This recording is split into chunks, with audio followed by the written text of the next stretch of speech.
There's a Bible verse in First Timothy that says, Godliness with contentment is great gain. I just want you to take a minute and let that sink in. Okay, so that Bible verse is huge and it has so much meaning. It's so packed with meaningful expression. And what it says to me is that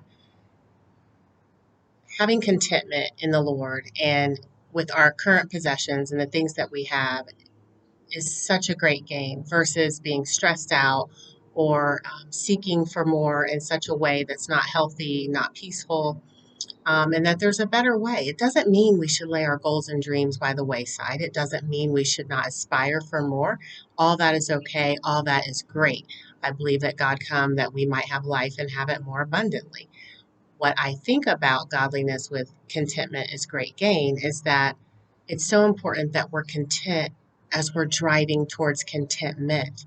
What I mean by that is when you're trying to aspire for something more, whether it be your education, a promotion at work, whatever it is that you're seeking, ultimately we seek those things because we want contentment in our life. We want to have more possessions that are comfortabilities or niceties in our life that we just enjoy. Maybe we enjoy sharing with others, whatever the case.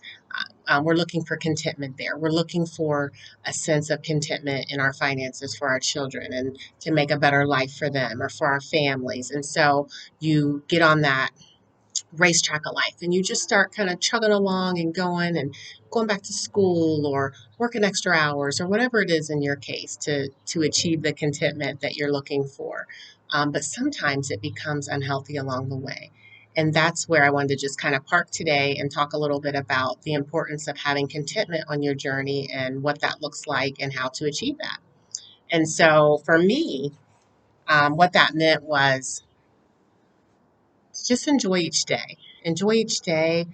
Sometimes it was extra looks at my family and just thinking about our interactions and how we can improve that. If it's just a simple good morning or a good morning kiss or sharing a meal together and not just rushing through meal times. And, wherever we could recoup some of that time and make it meaningful, that's what I was looking for. Sometimes I missed the mark, but a lot of times I nailed it because it was intentional and it was important to me. So that's how I found my contentment along the way on my journey.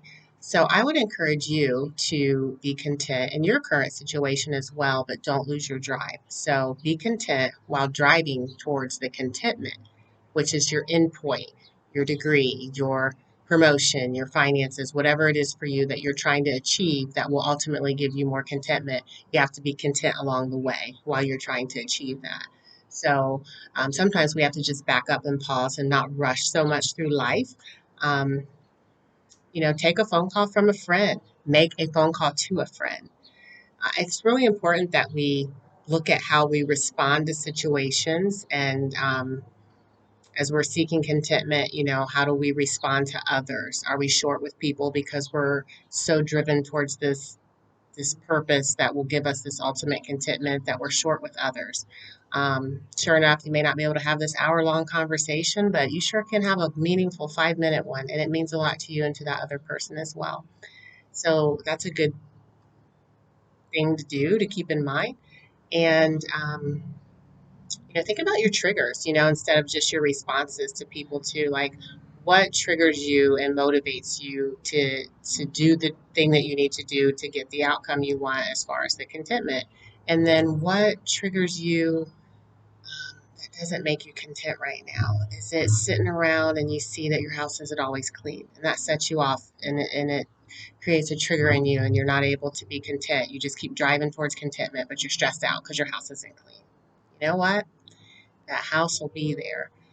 I went through that. That's why I'm able to share that. And I don't want to say it wasn't clean. My house was clean, but it wasn't always in tip top shape that I would prefer it to be. And so I had a lot of letting go early on in my journey to say, you know what? Everyone's healthy and safe. People are happy in this house. It's okay. I'll catch it on Saturday. And ultimately I did. And so what triggers you along your journey that causes you to not be content? And how can you remove those triggers? How can you let go? All right, just parking here to give a little food for thought today. I'm Janae Hunt. Keep striving towards contentment, but I just want you to be content along the way. See you soon.